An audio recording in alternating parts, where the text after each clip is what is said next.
शायद ब्रह्मांड में पनपी अलग अलग सभ्यताएं कभी एक दूसरे से मिल ही ना पाए, क्योंकि ये ब्रह्मांड जैसे भी बना हो या जिसने भी बनाया हो, इस ब्रह्मांड में लंबी दूरियां तय करने का कोई रास्ता ही नहीं है। बस वो सभ्यताएं ही एक दूसरे तक पहुंच पाएंगी और मिल पाएंगी, जो एक ही सौरमंडल में अलग अलग ग्रहों पर पनपी होंगी।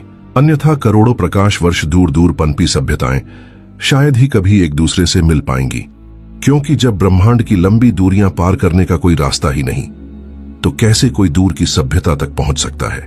ब्रह्मांड में सबसे तेज स्पीड लाइट की है, सबसे तेज, लेकिन यह भी ब्रह्मांड की दूरियों के आगे कम है, और फिर इससे ज्यादा स्पीड का अस्तित्व भी नहीं है।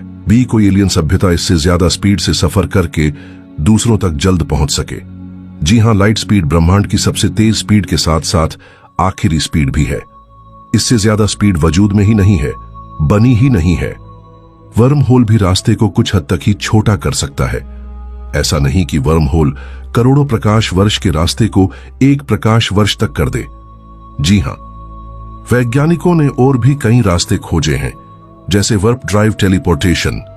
वर्प ड्राइव में इस्तेमाल होने वाली नेगेटिव ऊर्जा का कोई पता नहीं कि वो अस्तित्व में होगी भी या नहीं। साथ ही इस ब्रह्मांड में टेलीपोर्टेशन में खरबों एटम्स से बने जीवों को टेलीपोर्ट करना और फिर सही से पहले जैसे करना एक तरह से असंभव